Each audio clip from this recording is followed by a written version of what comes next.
Hi, and welcome to Creepy Crime Story, where the darkest truths aren't imagined, they're real. Seville, late January 2009. A 17-year-old leaves home on a familiar evening route. Messages taper off. A promised check-in never arrives.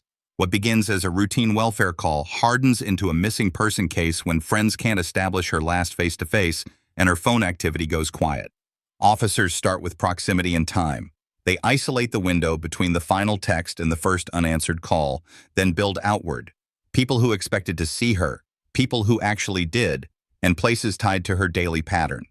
Her name is Marta del Castillo. She is visible in her community, predictable in her movements. That predictability helps. Detectives canvass the blocks she would normally cross and verify basic details, lighting, cameras that might catch a silhouette, any witness who can anchor the hour. They request device records to mark the last ping and compare it against statements given that night. When stories lean on memory, data provides edges. One address surfaces repeatedly in interviews, a modest apartment on Leon 13 linked to someone within Marta's circle. With a warrant in hand, technicians make entry. The apartment is controlled and photographed before anything is touched. A reagent is mixed and sprayed at low light. Luminol reacts across a section of bedroom floor, revealing a stain pattern that should not exist in an ordinary teen's orbit. It isn't dramatic to the team, it's a binary result that shifts the posture of the case. Swabs are taken. Floor segments are mapped. Clothing associated with a known contact is seized for comparison. In the lab phase, a blood finding will be reported as matching Marta. That single sentence in a forensic report can do what speculation cannot: tether a person to an event inside a specific room. Outside the apartment, search managers push a perimeter based on what the scene implies. Movement of a body or attempt at cleanup without guessing at motive. They flag the river as a contingency and hold the landfill in reserve, but the immediate priority is tighter: account for the missing teen and reconcile every statement against the physical record.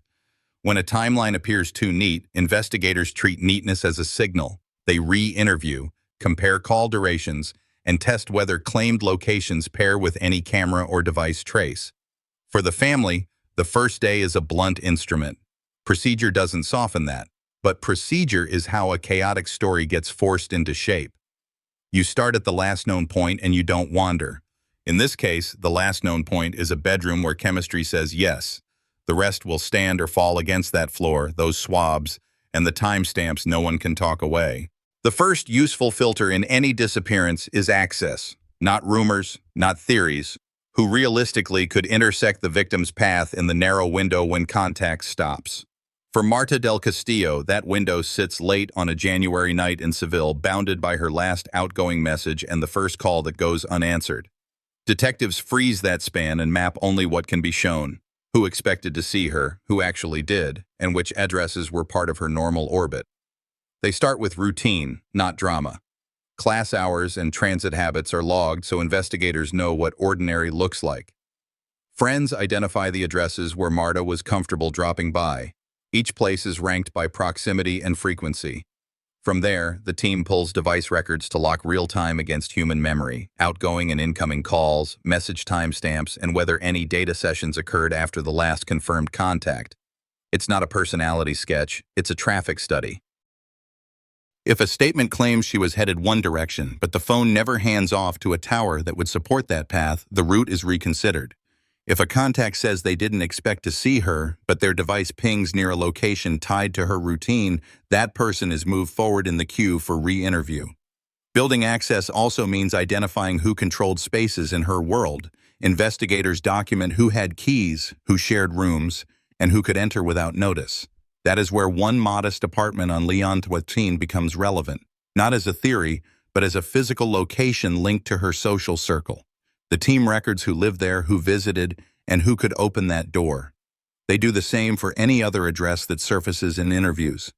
A simple matrix grows on the board: dates across the top, locations down the side, names in cells where opportunity exists. Wherever the same names cluster around the same dates and places, the matrix turns from neutral to probative.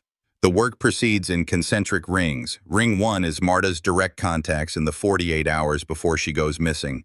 Friends, family, anyone exchanged messages with her, anyone she planned to see. Ring 2 is the secondary layer. people who communicate with Ring 1 contacts about plans or pickups. Ring 3 is tertiary, acquaintances who might control vehicles or space relevant to Rings 1 and 2. Each person's stated timeline is printed and pinned next to their device activity. When the clocks don't line up, the narrative yields to the log. Investigators then review the city the way a case sees it, by entry points and choke points, not landmarks. They survey nearby intersections for any municipal or private cameras that might have captured foot or vehicle movement during the exact window. They request bus and taxi data to rule in or out rapid transit along the most likely corridors. If a person claims to have walked with Marta or waited for her nearby, the team checks lighting reports and possible sight lines to see whether the claim is even physically plausible. Details like street repairs, blocked sidewalks, or events that night are pulled so that could have becomes the narrower realistically could have. When they re-interview priority contacts, the questions stay anchored in the record. At 21:47, you sent a message saying you were nearby. What corner? At 22:03, your device shows a brief data session. Were you on Wi-Fi or cellular? These are not gotcha questions. They are collision checks. If a person's account stands up against timestamps and location behavior, that person becomes a control, useful for verifying other parts of the map. If it doesn't, the inconsistency is flagged for follow-up, not argued about in the room. The aim is accuracy, not drama. There is a human truth inside this clinical work. Families want motive because motive sounds like meaning. Investigators want access because access leads to bodies, scenes, and convictions. In towns large or small, crimes do more than break laws. They cut into the everyday routes of people who thought the path home was safe. That is why this stage is spare and unsentimental. The question is simple.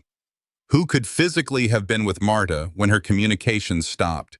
And who controlled a space tied to her routine hours later? As the board fills, a pattern emerges that doesn't depend on adjectives. Certain names keep touching the same times and places. Certain addresses keep returning to the center. The data lines up almost too cleanly in one version of events. Neatness itself becomes a reason to press harder. A good case file is built by subtraction. Remove what can't be supported until only the durable facts remain. The next move is inevitable. With access established and the opportunity matrix narrowing, investigators turn from people to trajectories. They will test whether any claimed travel during the window is supported by device behavior or transit records. And they will compare those paths to locations that, if you were trying to hide evidence, would make operational sense in this city. Digital movement is the cleanest way to test a story. In a disappearance, phones turn memory into timestamps and routes into sectors on a map. After locking the window between Marta del Castillo's last confirmed message and the first unanswered call, investigators request carrier records for her device and, by legal process, for the small set of priority contacts identified in the access review. The ask is narrow. Call detail records, text timestamps, and cell site sectors during the evening span. No theories, just whether the radios line up with what people said.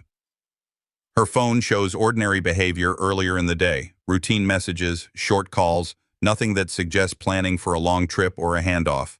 Near the window of concern, activity drops and then stops. There is no evidence of a SIM swap, no burst of data suggesting a location service ping after the last message.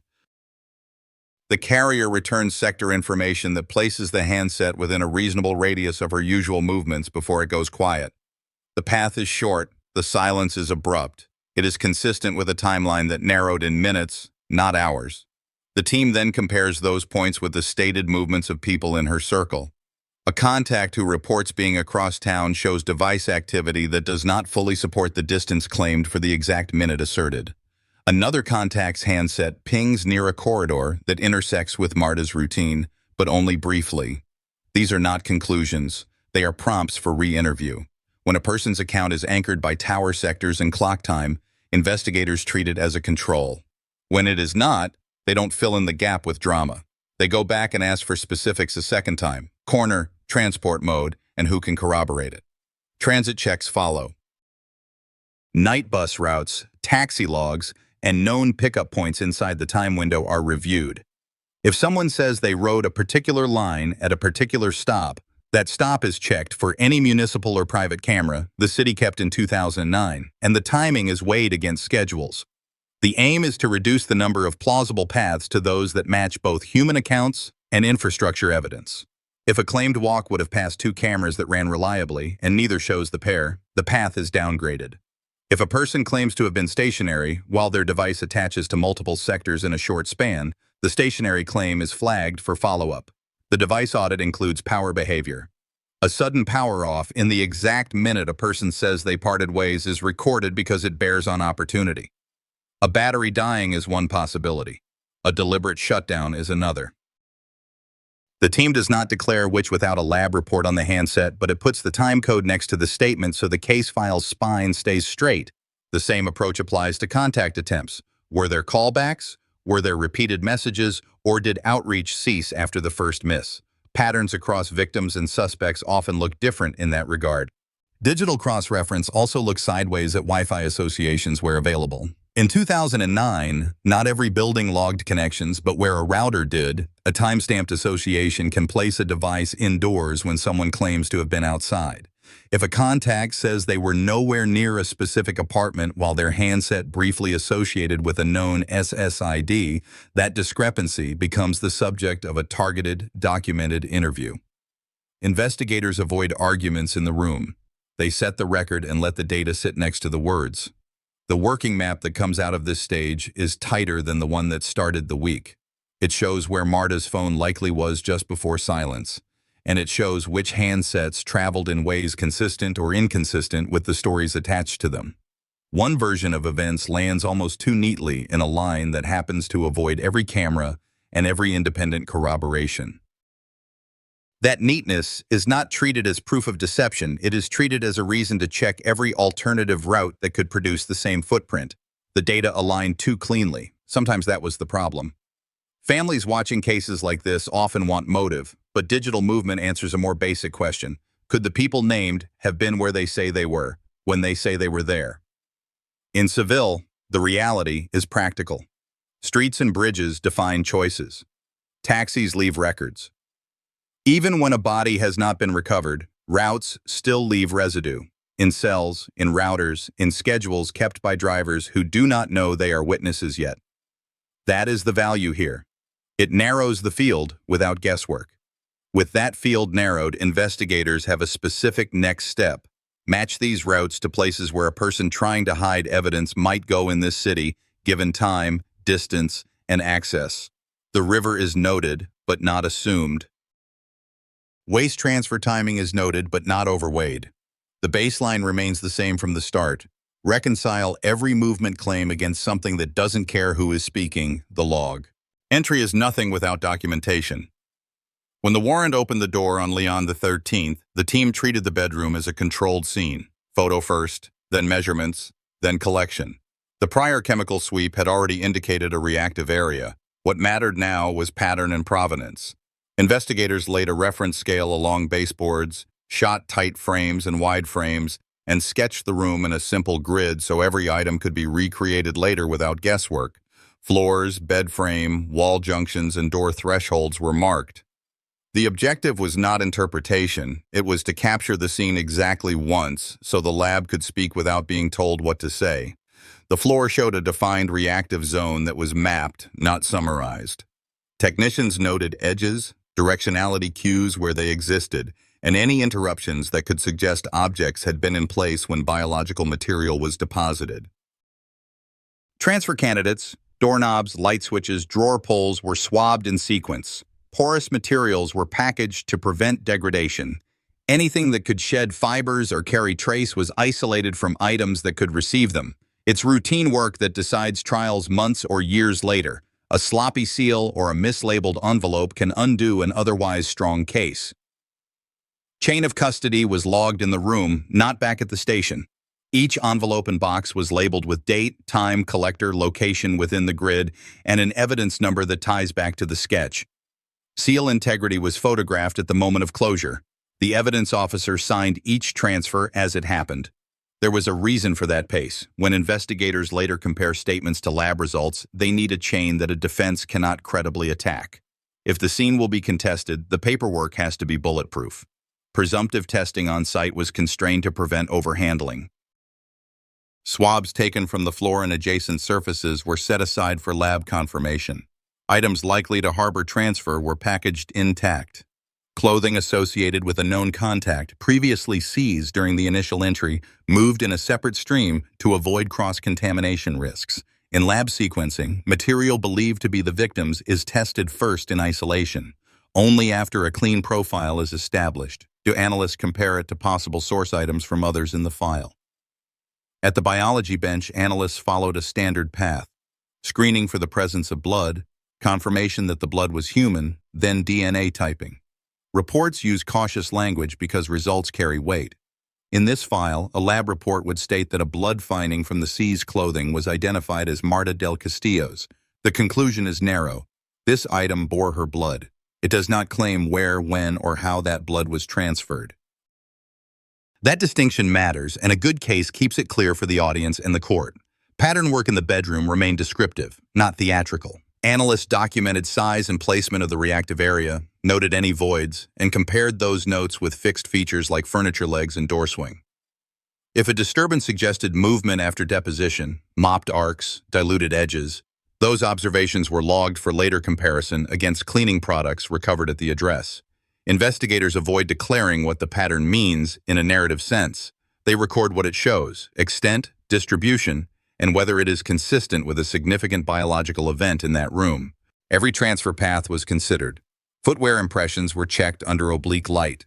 If ridge detail was present, it would be cast or photographed with scale. Drain traps and sink overflows were removed, bagged, and sent to lab filtration. These are places where trace can persist even after a surface clean. Plumbing components were treated as separate scenes because they often answer questions about cleanup that a bare floor cannot. Again, all of this is standard, not cinematic. Families do not get comfort from the process, but the process is how facts survive time. Once the first round of lab results returned, the investigative posture changed from broad to focused. The team now had 3 pillars to hold together: a reactive and documented scene in a specific bedroom, a confirmed blood finding belonging to Marta on clothing tied to someone in her circle, and a digital window that narrowed the likely opportunity minutes. None of those pieces alone convicts anyone. Together, they set constraints. A statement that denies presence in the room must then contend with the room's documentation. A statement that minimizes contact must contend with the blood finding. This is the point where interviews stop being open-ended and start being tested against artifacts that cannot be debated away. There is a human line to draw here carefully. Data and chemistry are cold, but the reason they matter is not. Cases like this test a community's trust in process. When a child is missing and a room says something happened, procedure is how you honor both truths at once. Do not rush and do not drift. In towns like Seville or anywhere else, justice is not theater. It is a sequence you can defend frame by frame. With the room locked in the record and the first lab confirmations in hand, the next step is outward. If something happened on that floor, evidence may have traveled, on fabric, in plumbing, along routes that make sense to someone in a hurry. Search managers now have to decide which locations in Seville match the time available and the access already mapped. Rivers and waste systems are not plots, they are logistics. The question is no longer whether a scene exists, it is where it leads. When a room says an event occurred and a phone goes dark within minutes, the next move is geography. Search managers in Seville took the evidence already on file and turned it into routes, clocks, and terrain. The objective was not spectacle, it was recovery. For Marta del Castillo, that meant 3 fronts in quick sequence: interior plumbing and refuse pathways tied to the Leon 13 address, river access points that matched the time available, and waste transfer sites whose schedules could have intersected the night she disappeared. Plumbing comes first because it is close, fast, and often overlooked. Technicians removed sink traps, tub overflows, and any mechanical filters that could hold trace in standing water. Each component was bagged, labeled, and sent to the lab for filtration and microscopy. The results don't tell a story. They answer a narrow question. Did liquid-carrying biological material leave the room through household drains? Parallel to that, municipal refuse records for the building were pulled. Investigators documented bin pickup times before and after the relevant window and checked whether any private hauls occurred off schedule. A surprise pickup or a neighbor's move-out can matter more than a theory. Nothing obvious emerged to shorten the search. Phase 2 moved outdoors. If you are trying to eliminate a body quickly in this city, you face limited choices: river, container, or clandestine burial. The Guadalquivir is the most efficient route if you know where to access it without being seen long. Teams identified ramps and banks reachable within the time budget reconstructed from device records. Underwater units planned a drag sequence based on current, depth, and likely deposition zones. Sonar passes were scheduled where visibility would not suffice. Cadaver dogs worked banks and eddies when conditions allowed. Each sweep generated a grid of areas of interest, most of which turn out to be debris, rock, or nothing. Across repeated operations, the river offered possibilities but no recovery. Waste systems were the third front because they are unforgiving with time. If a body or significant evidence enters the stream before pickup, recovery chances exist. If it enters after pickup, the search shifts to transfer stations and, if timing is exact, landfills. Investigators cross-referenced the building's bin schedule with the night in question, then traced where that load would have been routed. At transfer, loads are spread by heavy equipment. At landfill, the window to isolate a specific layer can be measured in hours. When the case moved to landfill sifting, it did so with a plan. Narrow the target zone using truck IDs, weigh tickets, and route logs, establish a working cell, and commit personnel to layered excavation with safety controls. Sifting is slow, costly, and public. The team did it anyway. No remains were recovered. Search design was dictated by clock math and access, not speculation. For every proposed site, managers asked the same three questions. Could a person connected to Leon the 13 reach this location inside the timeline? Would they risk being seen there? Would disposal there have a meaningful chance of preventing recovery? Sites that failed any of those tests were downgraded. Sites that passed were searched first and, if warranted by later statements, more than once. Over time, this produced a search history that looked relentless from the outside and unsatisfying on paper. Many actions, few answers. That is normal in no-body cases. Procedure is how you keep trying without losing the thread. Throughout, interview teams adjusted questions to match operations. If the river grid was active, interviews sought confirmation or denial about river knowledge, access habits, and vehicles. If landfill work was underway, interviews focused on trash routines: who took bins out, who changed schedules, who borrowed carts. A shifting story could trigger a redeployment. A clean, consistent story that matched records could retire a lead. The line never crossed into argument. The scene and the map were the arbiters. There was a humane reality under the logistics. Families hear landfill and think finality. Detectives hear landfill and think timing and layer control. Both responses are valid, but only one makes recovery more likely.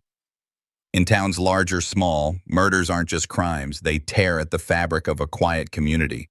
The answer for that kind of damage is not rhetoric. It is transparent, defensible work you can explain step by step, even when it ends in the hardest sentence an officer has to say: "We did not find her." By the end of this phase, the case file had 3 fixed points that could not be wished away: a documented scene inside an apartment, a lab-confirmed blood finding belonging to Marta on seized clothing, and a set of search operations conducted where the clock and access said they should be conducted, river and waste pathways included, without recovery of remains. Those facts narrowed, but they did not close. When searches fail and the evidence inside a room remains, the investigation turns back to statements. In this case, statements did not remain stable. Before we move to the interviews that followed, it's worth saying out loud why this matters. A community will accept hard news if the work is clean. The family can live with an answer they disagree with more easily than they can live with a process they can't trust. That is why these searches are logged so precisely. So the next step, testing words against artifacts, rests on steady ground. Interviews are where stories meet artifacts. With a documented scene on Leon the 13th, a narrowed time window, and search operations completed without recovery, investigators brought key contacts back to the table and ran a clean test. What is said in the room versus what the record already holds. The early accounts stayed broad: routine meetings, short visits, nothing unusual. As questions narrowed to minutes and addresses, versions changed. One description placed the end of the evening near open spaces by the water. Another shifted disposal possibilities toward refuse systems and a landfill route. Each change forced operational work. Divers tasked to fresh sectors along the Guadalquivir, then heavy equipment repositioned to transfer and landfill cells identified by truck IDs and weigh tickets. Those deployments were not reactions to rumor. They were the consequence of specific statements a named contact made under caution. Detectives pinned each version to a whiteboard and labeled it by date and consequence. Version A, a late-night outing that should have intersected Riverside cameras if true. Review showed no corroboration at the stated time. Version B, a refuse path that, if accurate, would have predated pickup. Schedules did not align. Version C, a short return to Leon 13th. Minimal contact, nothing notable. The room's documentation contradicted the nothing notable claim. None of these contradictions proved what happened by themselves. Together, they demonstrated why interviews in a nobody case cannot be treated as narrative. They have to be treated as logistics orders because that is literally what they become. The effect on public perception was immediate. Every new detail sounded like progress. Inside the case file, changing stories created drag. Teams redeployed only to confirm what earlier sweeps had already shown. No remains recovered along the river grid searched. No human remains isolated in the landfill cell that matched the night's route math. Investigators adjusted the tone accordingly. The interview rooms got quieter. Questions got shorter. At 2211, where were you? Which bridge? Which bin? The approach was not adversarial for its own sake. It was necessary to prevent more motion than proof. Digital records also began to do more of the talking. A claim that two people parted at a location inconsistent with both cell site sectors and plausible travel times was flagged and placed next to the statement itself. A claim that a device was off when a route would have required live navigation looked suspect. It was logged without labels and returned to later. Investigators do not argue with a suspect about science. They let a mismatch sit on the page until it's the only thing left to talk about. There were other figures at the margins, people whose names you will recognize from the wider coverage, but the case's lane discipline mattered here. A minor, known publicly by a nickname, became a legal subplot years later about truthfulness in court. That development would have its own hearings and appeals down the road. In this phase, the interviews that mattered were the ones that drove search decisions in real time: where to look, when, and how deep. As versions changed, the case had to resist becoming two stories: the headline-ready twists and the evidence that could stand up in a courtroom. The second story won by choice. In towns like this, and in any city where families watch officers come and go for months, trust narrows with patience. The humane part is not grand. It's the discipline to match promises with proof. Investigators reminded themselves of a simple rule. If a statement moves a team, that movement must be justified on paper by something more than an uncorroborated line. When later versions contradicted earlier ones, those contradictions were logged, not weaponized. The point was not to catch a person in a lie for the sake of a clip. It was to prevent the case from becoming motion without outcome. By the time the sixth major retelling arrived, the file contained a map of claims and the operations each claim had set in motion. The cumulative effect was the opposite of clarity. It pointed back to what was fixed: a scene documented inside a bedroom, a blood finding belonging to Marta del Castillo on seized clothing, a digital and transit timeline that didn't leave much room for improvisation, and a series of statements that kept asking the city to spend its resources on new directions while explaining away the room already in evidence. That tension would carry forward into court, where versions are weighed against things that don't change. Trials in no-body cases rise or fall on discipline. In Seville, prosecutors built a file a court could test: a documented bedroom scene at Leon 13, a lab report identifying Marta del Castillo's blood on seized clothing tied to a known contact, a narrow time window from device and transit data, and a series of statements that changed under pressure, each spawning searches that produced nothing where they should have if the stories were true. The point was not to guess what happened. The point was to show what could be proven, what could not, and why the gaps mattered. The courtroom sequence was straightforward. First, the scene. Photographs, grid sketches, and chain of custody logs established that technicians documented a reactive area in a specific bedroom and preserved samples according to protocol. Analysts explained what their testing did and did not say. They did not speculate about mechanism. They confirmed the presence of human blood in that room and linked a separate blood finding on clothing to Marta through DNA typing that placed the victim in contact with an item tied to a person in her circle and fixed that contact to an apartment already in evidence. Second, the clock. Call detail records, text timestamps, and cell site sectors were walked through in plain language. Jurors heard how far a sector reaches, why a single hit cannot map a street, and why a cluster can bound a path. The state did not inflate the digital footprint. It used it to show that movements described in certain statements would have required corroboration the city's network and cameras never produced. Where an account claimed separation at a time and place that should have generated sightings or a different tower handoff, the absence of those signals was presented as a conflict with physics, not just with police expectations. Third, the searches. Dive grids, sonar passes, bank sweeps with cadaver dogs, transfer station tracing, and landfill sifting were described as logistics, not drama. The record showed that operations followed the statements. When stories shifted from river to refuse, from refuse to anodyne goodbyes, the city moved. The fact that those efforts returned no remains or critical evidence where they would be expected if the statements were true gave weight to a different kind of proof, that the statements themselves eroded their own credibility. Finally, the interviews. Jurors saw versions in sequence, a waterfront scenario that bypassed every independent corroboration, a refuse scenario that misaligned with pickup times and route logs, a minimal contact scenario contradicted by the documented bedroom scene. The state didn't ask the jury to like or dislike a person. It asked them to weigh words against artifacts, floor mapping, lab reports, timestamps, and decide which could survive cross-examination without collapsing. Defenders pressed the expected points: no body, no murder weapon, alternative explanations for trace. They questioned whether luminol could mislead, whether transfer could explain the blood on clothing, whether search failures proved nothing at all. Those questions are not trivial in any jurisdiction. The court's task was to decide whether the combination of a proven scene, a victim's blood on seized clothing, a tight opportunity window, and materially inconsistent statements formed a coherent whole that met the legal standard for murder. The answer was yes.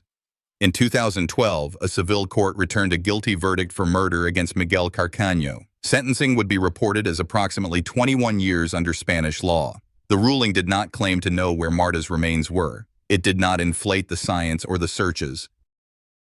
And it said in effect that the physical record and the credibility cost of shifting accounts outweighed the doubts raised by the absence of a body. For families and communities, that outcome lands in two parts: accountability in law and an open question that remains painful. Where is she? This is the lesson courts and investigators share when they speak plainly. Evidence carries more weight than rhetoric, and consistency is its own form of proof. When words move resources and those resources find nothing that matches the words, a record forms. A record strong enough to convict even when recovery fails.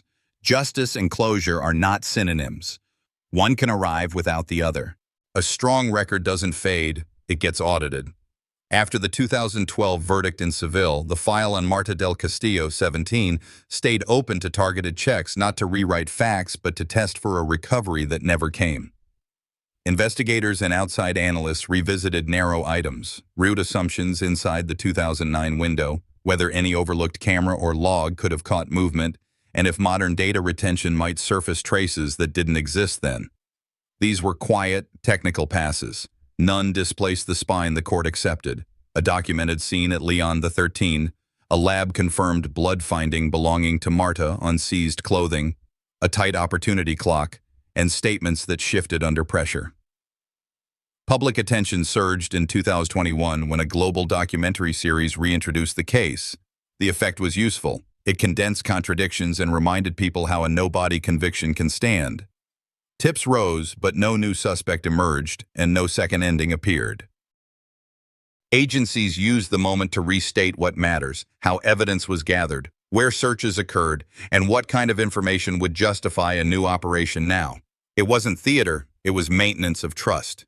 In the best true crime work, attention clarifies rather than distorts. A legal subplot developed around a witness who was a minor in 2009. In 2022, that witness and a relative admitted earlier untruths. In 2024, an appellate panel annulled those perjury convictions on legal grounds tied to status and advisements.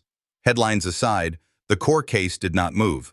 Those rulings spoke to courtroom accountability, not to the weight of the bedroom documentation, the DNA attribution to Marta, or the physics of the timeline. The verdict's foundation remained intact. Custody updates in 2025 reminded everyone that files live on after sentencing. Miguel Carcaño was transferred following the discovery of prohibited devices in his cell. Administratively significant, evidentiary neutral. For families, such notices land like echoes, another official line, not an answer. For investigators, they reaffirm why device discipline sits at the center of modern cases. Technology still shapes risk, access, and attempts to control narrative years after a judgment. What never changed was the operational ask. On anniversaries, police and prosecutors repeated one request with the same restraint. If you know where Marta is, come forward. Behind that sentence were practical steps. Periodic checks triggered by dredging schedules, reviews of waste route software when cities upgraded systems, and outreach to private entities whose retention policies now preserve data that 2009 didn't. None of that is dramatic. All of it is how recoveries happen a decade later. Patience, timing, and the right specific lead. There is a humane truth that belongs in the record without flourish. Justice and closure are different outcomes. Justice arrived in 2012 with a lawful conviction and a sentence reported at roughly 21 years.